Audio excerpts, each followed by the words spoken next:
If you liked the video, feel free to subscribe. We have battle reports, list videos, and other Warhammer 40K content every week. Thanks for watching, thanks for stopping by. Adeptus Custodes, What's Winning Right Now, Episode 6. It didn't take long, but we do have our first GT win for the new Custodes detachment, Lines of the Emperor. This list was played by Ezra Blow at the OTT March Week 3. Congratulations to Ezra for the 5-0 win.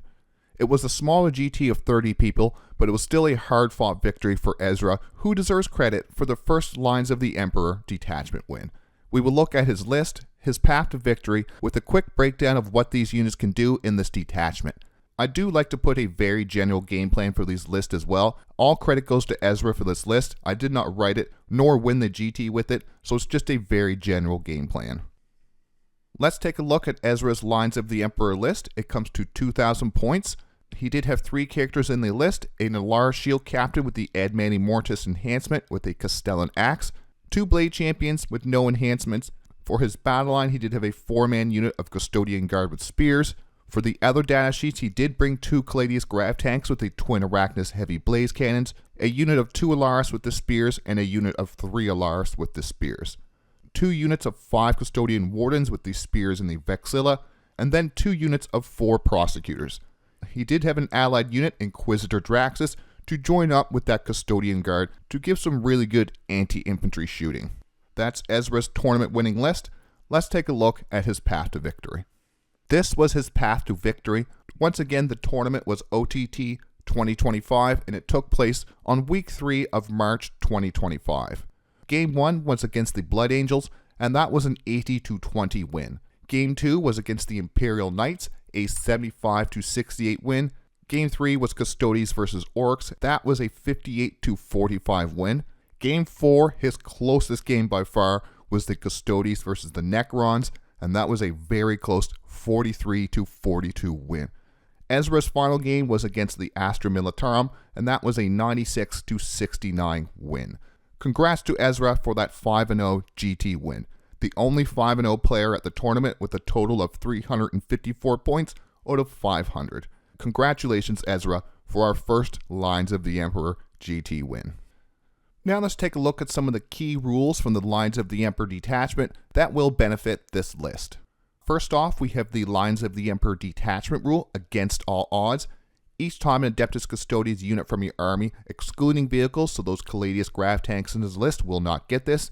When they make an attack, if there's no other friendly units within 6 inches, add 1 to the hit roll, add 1 to the wound roll. There are 4 stratagems in this detachment that are good on pretty much all of these units. The other ones we'll mention as we go through the units. The first one is Defiant to the Last. For 1 CP, this gives the character model in our unit a 2+ fight on death, and all the other models that are not a character in that unit will have a 4+ fight on death. This is great to counter Fight First or any aggressive melee armies. Maneuver and Fire for 1 CP, Fall Back, Shoot and Charge. Fall Back and Shoot is much better in this detachment since we have that +1 to the hit and wound roll in the shooting as well. The +1 to hit won't matter as much, but the +1 to the wound really does help in our shooting.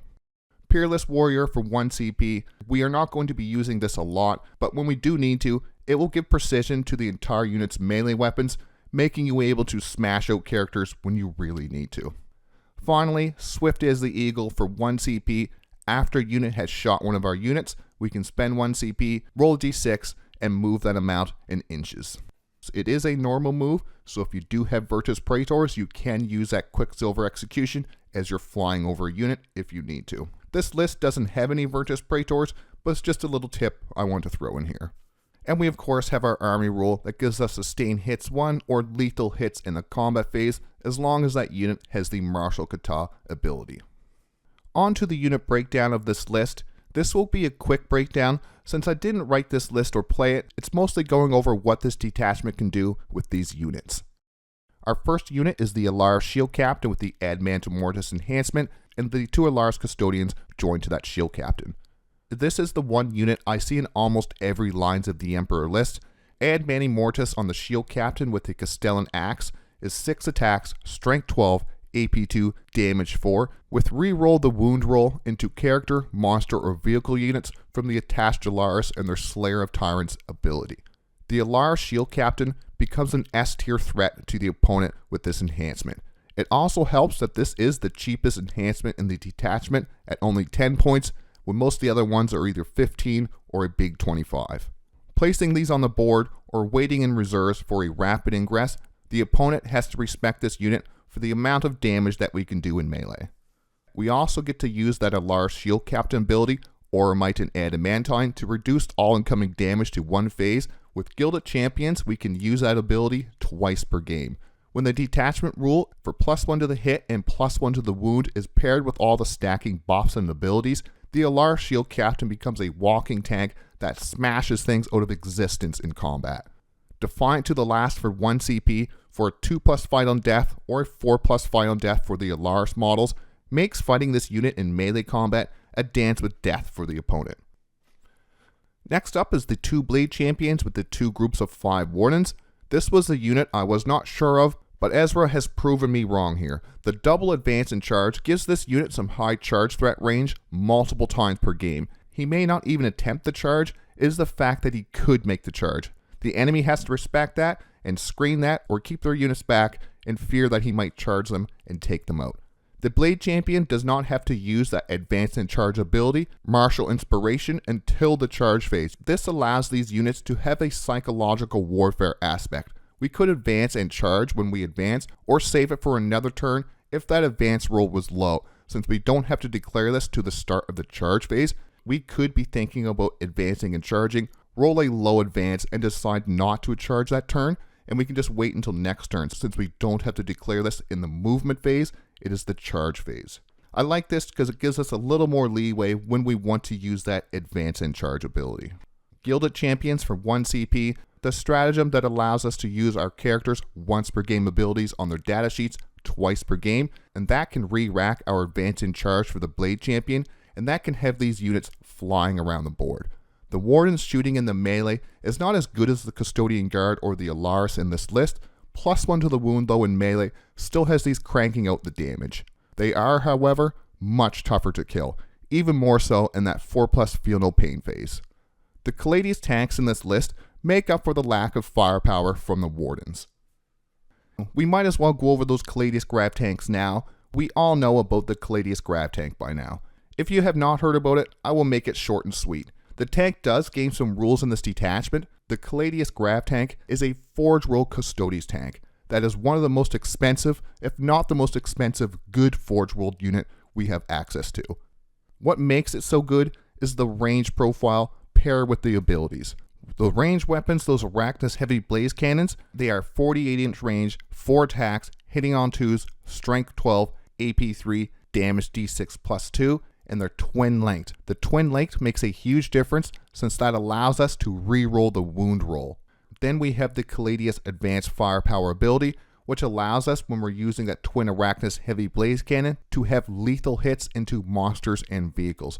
Those big blaze cannons, they hit on 2s, lethal hits, twin linked. It makes them a really reliable anti-tank platform. 48-inch range, lethal hits, twin linked with D6 +2. Nothing we have is close to the same reliable damage for a vehicle unit. The Land Raider can do some good anti-tank. Actually getting wounds into the target is less reliable though. The detachment rule excludes vehicles for that +1 to hit and +1 to the wound, or we would have 3 of these in every list. A lot of the stratagems can be used on the Caladius. Only one seems to be useful for a big shooty tank, and that is maneuver and fire for 1 CP. That's our fallback, shoot and charge stratagem. Great for getting out of combat while still being able to shoot at our full 2+ to hit. I would think that Ezra held these back in his back lines, then pushing them out in the later turns. It's a unit that would not be taking much CP over the course of a game.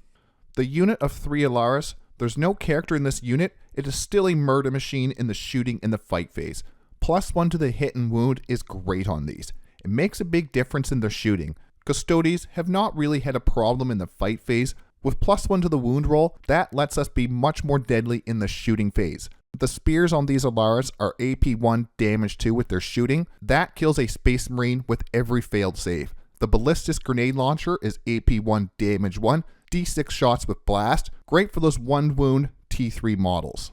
And Unleash the Lion, the stratagem that allows us to break our Allarus units up into 1 model units. This could be used in the later turns to break this unit up into 3 1 model units.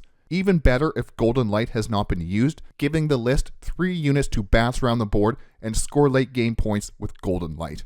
Once the big threat of the opponent's army has been dealt with, or if the game is not going our way, we can break these up with Unleash the Lions to try to score some more points. Next is Inquisitor Draxus with her 4 Custodian Guard. This is a staple unit in a lot of our competitive list. Draxus attached to the Custodian Guard is already one of our top units for killing infantry with shooting. Now with +1 to hit and +1 to the wound roll from the Against All Odds detachment rule, the unit becomes even more reliable at shooting infantry.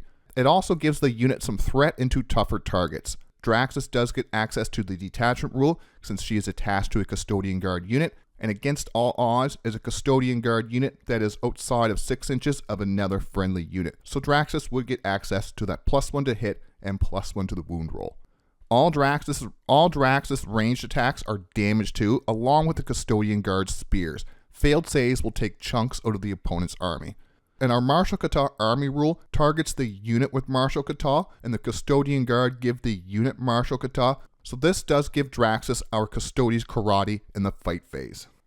Our last unit is the Prosecutors, and the Prosecutors actually get access to the detachment rule. It does make them a fair bit more deadly. These are not in the list for damage though. These are for scoring points. One can stay on the home objective while the other can be a utility unit for move blocking, screening, or scoring secondary points. Swift as the Eagle for 1 CP can be used to move these after being shot. Using a CP on them to do it would be situational though. If it could deny the opponent scoring somehow, then we would want to consider using this stratagem. Otherwise, save the CP and the stratagem for another unit, or just the CP for another stratagem altogether. That's the unit breakdown for the list. Let's move on to the general game plan. This list will have some good screening for our home objective with the Prosecutors and the 2 Caladius Grav-tanks.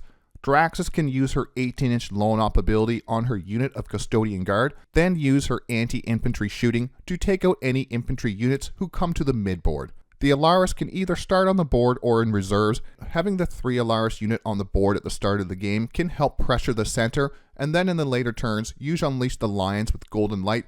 I myself like to put my Allarus Shield-Captain with his axe with the power of a dying sun in reserves. Then I can rapid ingress it for 1 CP to make sure I get that unit into combat with the big bad of the opponent's army. The damage potential of that unit is so strong, we don't want it getting taken out before we can at least do some big damage with that unit. Use the shooting in this list to soften up targets before charging them. Some enemy units may even be able to be picked off with the shooting alone. I think that will be the skill in this detachment. What can we shoot to death, and then what can we just charge to death? Charge to death will make sense in this detachment because we don't want to shoot a unit that we plan on charging too much and making that charge impossible, or just shooting it all together and just having that Custodian Guard or that unit standing out in the open. So it's good to have a backup plan. You want to shoot a unit to either death and then charge another unit, or soften it up really good and then charge it. I think that will be the skill in this detachment. What can I shoot to death, and then what can I charge and then kill in the fight phase? If we can get multiple unit kills with one of our units in our turn, we will be in a great place, especially if we can do this multiple times per round, using 1 unit to take out multiple units of the opponent's army. It's not a super fast list, but it will clear out the mid-board and then rack up the primary points. Let's finish this What's Winning Now video with some final thoughts. And this list tells us a few things. The Allarus Shield-Captain are as good as most of us thought, and those Grav-tanks are still great in this detachment. They have such a good data sheet that it does not need a detachment rule to be our best ranged anti-tank by far. The Salvo Launcher Virtus Praetors can give it a run for its money. It's yet to be proven in a GT win though. Next week I'll have a video on my own Lines of the Emperor RTT list. This is an all infantry list with some Virtus Praetors. I'm really torn on between it and a shield host that I like, but I'm starting to lean towards this Lines of the Emperor list. And that's the video. I hope you've enjoyed it. Subscribe for weekly battle reports, list videos, and other Warhammer 40K content. And like always, thanks for watching. Thanks for stopping by.